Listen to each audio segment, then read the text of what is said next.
¿Para qué hablamos de la escucha? ¿Para qué? ¿Para qué? Porque si decimos o pensamos que la escucha es estar atendiendo a algo, si lo concentramos en las películas, el estar atendiendo a la escucha es una de las partes básicas que Pero aquí hay dos partes, juegan. yo creo que lo dijimos el día anterior, ¿no? Una cuestión es el individuo que escucha y la otra es el construir la escucha. Es decir, como dentro de la construcción del sonido o de todo, la escucha visible dentro de la película, hay una parte que puede ser el silencio, otra parte que puede ser el sonido en general o en particular de todas las categorías que tú estableces entre sonido, palabra, música, etcétera, y la otra sería construir una atención. Creo que en esa construcción del ruido, palabra y música, en las tres divisiones que podemos hacer de lo que es el sonido, construir eso es hacer escuchar. Exacto, es que quizá la cuestión es esa. Quizá hemos estado hablando siempre, en general, del sonido en las películas y lo que habría que hablar es de la escucha.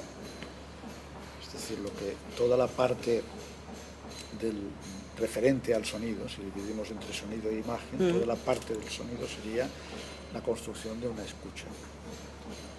En el sentido de que en la parte de la imagen hay la construcción de una posición, de una visibilidad, etc. Que además la escucha está pendiente de esa imagen y esa imagen está pendiente de esa escucha. Sí, exactamente. Que no hay una... Pero antes de llegar ahí, quizás sería interesante examinar una dramaturgia de la escucha, en el sentido de que, de la misma manera que hay, desde el punto de vista narrativo y dramático, una serie de categorías que pueden ser, no sé, la tragedia, la comedia, no sé cuántos, ver si hay unas equivalencias, no necesariamente equivalencias de esto, pero sí si hay unas formas en la escucha que varían. Primero se debería establecer qué significa dramático en la escucha.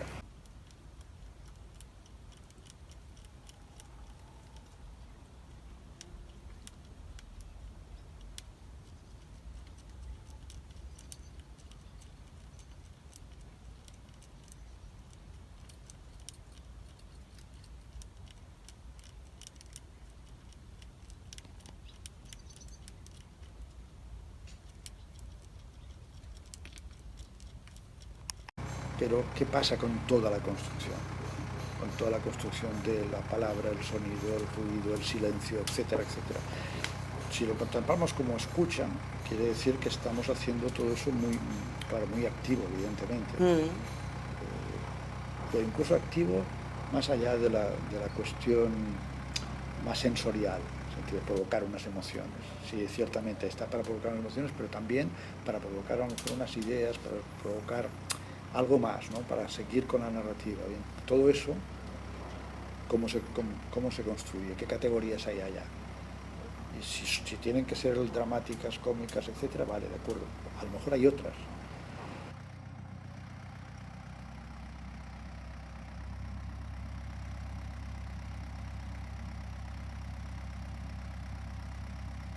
La palabra utilizada como voz en off forma parte del silencio, forma parte del conjunto de sonidos que conformaría el silencio.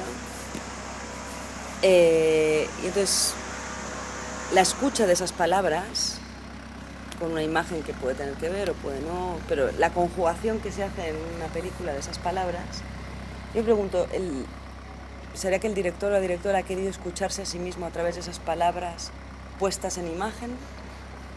Las palabras no pueden ser escuchadas extrapoladas desde ahí, que casi siempre se analizan extrapolándolas de la imagen. Por eso no se ha concebido que formaran parte del silencio, porque la palabra en sí ya no forma parte del silencio, pero en este caso yo planteo que podrían formar parte de lo que llamamos silencio, de la construcción del silencio en el cine. Entonces es la película en sí que hace un tipo de escucha muy distinta cuando esas voces en off forman el juego cinematográfico?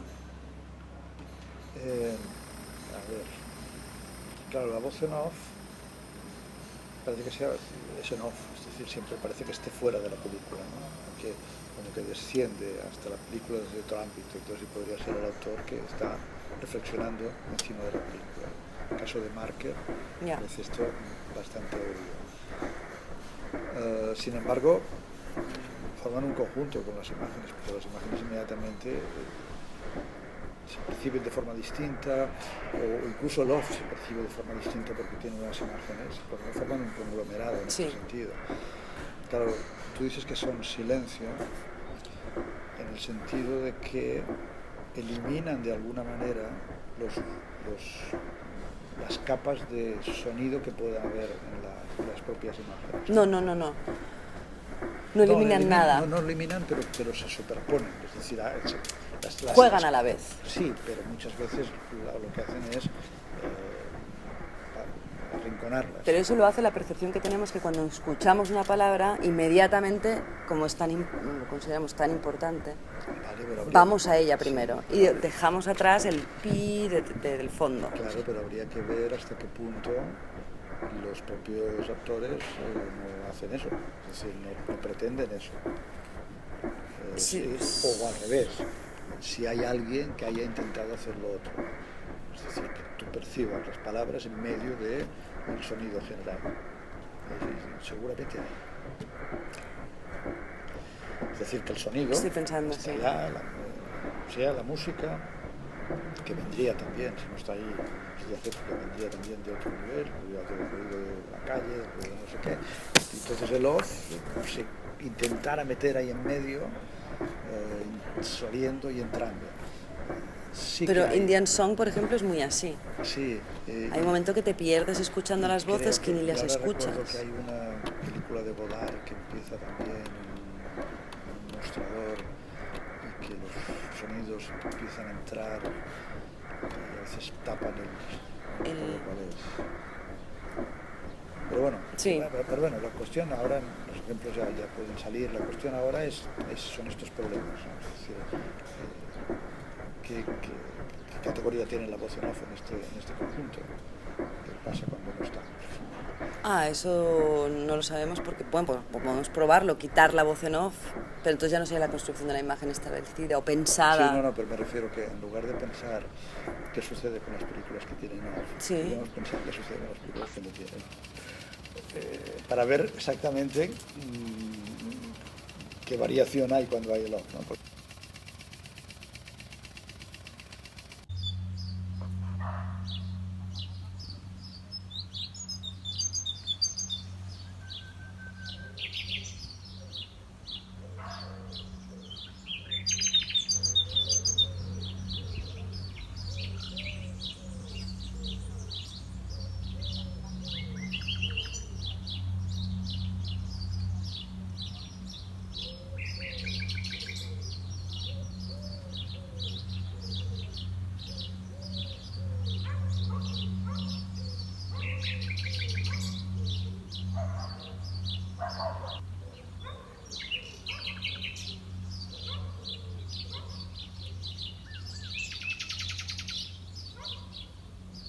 ¿Por qué ahora se fuerza el cine a ser escuchado y a él en sí, a la película, construirse a través de una escucha tan casi doliente para los oídos?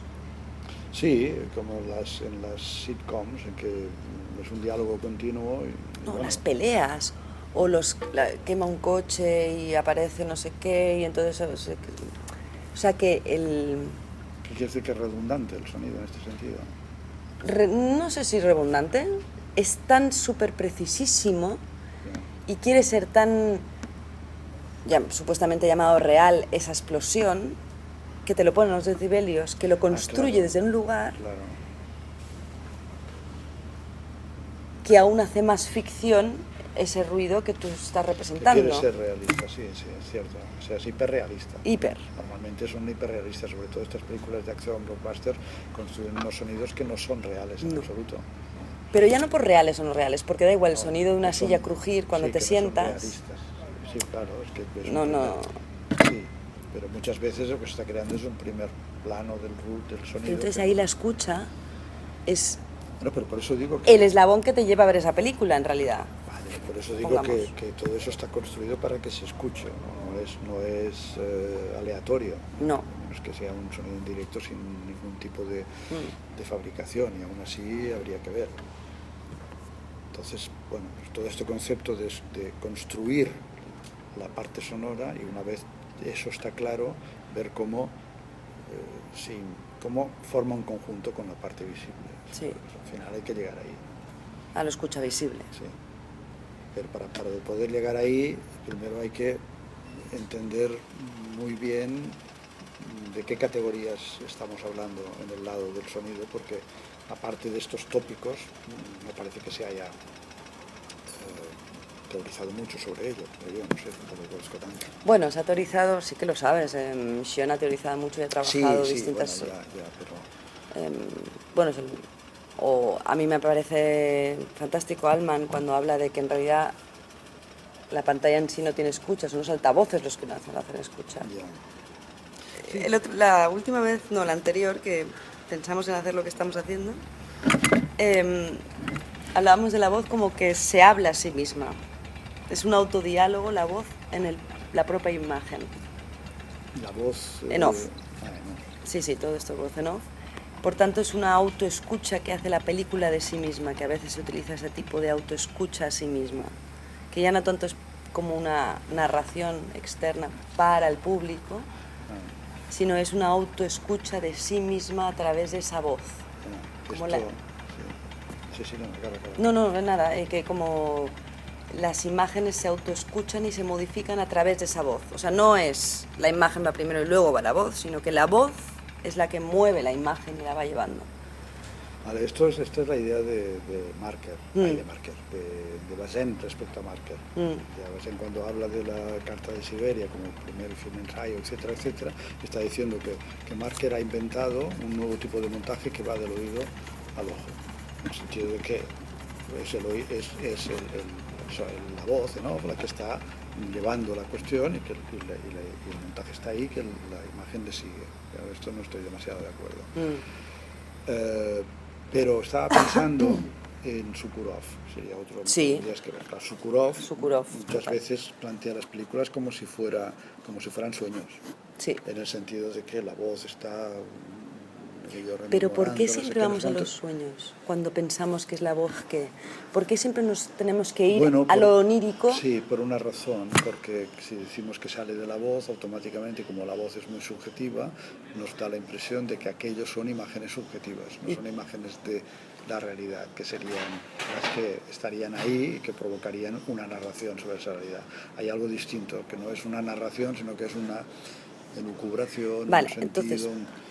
De algo que se está, bueno, llámale sueño, llámale otra cosa, pero entonces, al plantearlo así, yo así discuto, al plantearlo así, siempre decimos, esta reflexión acaba siendo que la imagen es lo que conforma la realidad de una película, y el sonido es algo que viene e enriquecerá o no al film. Si decimos que si la voz es la primera, entonces es onírica, si la imagen es la primera, es la realidad. Entonces damos unas categorías. Sí, porque somos, no sé si se puede decir videocéntricos, en el sentido de que sí, la vista es lo que, esto ya se ha criticado mucho también, ¿no? La vista es lo que nos incluye en la realidad, entonces lo demás es eso, añadidos, matices, no sé qué. No, si después metes el sonido en medio, entonces te vas al diálogo, al monólogo, ¿no? Lo que llamaban el stream of conscience, o sea, y por lo tanto las imágenes entonces no están ancladas en la realidad supuestamente, sino que están ancladas a esa ¿Y si la realidad discusión de un film lo conformara el sonido? Bueno, ahí está, esto es una de las preguntas que nos podríamos hacer, esto es lo que, bueno, en cierta manera yo también decía, ¿qué pasa si no hay un off, por ejemplo, en una película, ¿no? Suponiendo que todas las películas tendrían que estar explicadas de alguna manera, ¿qué pasa si no? Entonces, bueno, si es la... Pero claro, volvemos otra vez a lo mismo. ¿Qué pasa si alguien está narrando la película? Puedes pensar, no hay ninguna imagen, ¿no? Como la... de sí. Borg. No hay ninguna imagen, o hay una imagen en negro. Vale, esto es más, digamos, más honesto desde el punto de vista estético si no se le metes imágenes, porque si le metes imágenes, entonces ¿de dónde surgen estas imágenes? Claro, en el caso de Debord, pues bueno, hay toda una serie de construcción de imágenes de París, de la ciudad, de no sé qué, no sé cuántos, que no puede decirse que sean producto de Off. El Off es como una especie de lectura del libro de Debord. Ya. Entonces las imágenes van por otro lado. Pero bueno, sería interesante plantearse esto. ¿Por qué no quedamos la próxima vez así un reto? E intentamos pensar que primero es el sonido. Vale, pues esta es la cuestión. Yo creo que sí, que valdría la pena decir, vale, primero es el sonido. Al fin y al cabo, el Génesis más o menos dijo esto, ¿no? Había una voz de Dios, hágase la luz y se hizo la luz. O sea, que primero había un interruptor. Que era la voz de Dios. Sí, exacto, sí, acabaremos llegando ahí. No, pero bueno, pues es interesante. No, es interesante plantearse estas preguntas porque como te descolocan con respecto a lo que es normal, tradicional, te hacen surgir zonas, digamos, que hay que resolver. Me parece bien.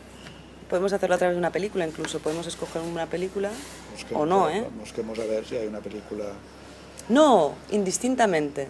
¿Qué quiere decir esto? Indistintamente. Quiero decir que podemos escoger una peli, la que fuese, y escucharla, o sea, ¿sabes? Porque no hay tantas películas donde el sonido arranque primero y pero luego... Fija, pero entonces tenemos que volver a eso. Esa película está construida desde el otro... Si no tuviera imagen, ¿vale? Es decir, bueno, no te entiendo. No, ahora. Es lo que decía yo antes, es decir, si nos cogemos cualquier película... Sí. Bueno, escuchar el sonido, cualquier sonido, te refieres, no la voz en off. No, exacto, sonido música, sonido ruido, sonido palabra. Vale. Sí, eso puede ser. O cada uno su película, la que desee. Pensémoslo, a ver qué. Porque de repente es como desde... O sea, ubicarse en otro lugar para ver. Ya no solo para escuchar. No, en este caso es para ver, claro, porque estás construyendo tus propias imágenes. Porque siempre estamos viendo para escuchar. Ya. Es escuchar para ver. No, esto es interesante. Sí. Al revés, de espaldas. No, está bien, porque muchas veces sí, claro, la construcción de la escucha en realidad es una escucha para ver también. Claro. Que te hace ver algo en un concreto y te hace dar cuenta de algo que está ocurriendo, que si no estuvieras oyendo aquello pasaría desapercibido, por ejemplo. Vale. Un reto. Muy bien, vamos esto. Sí.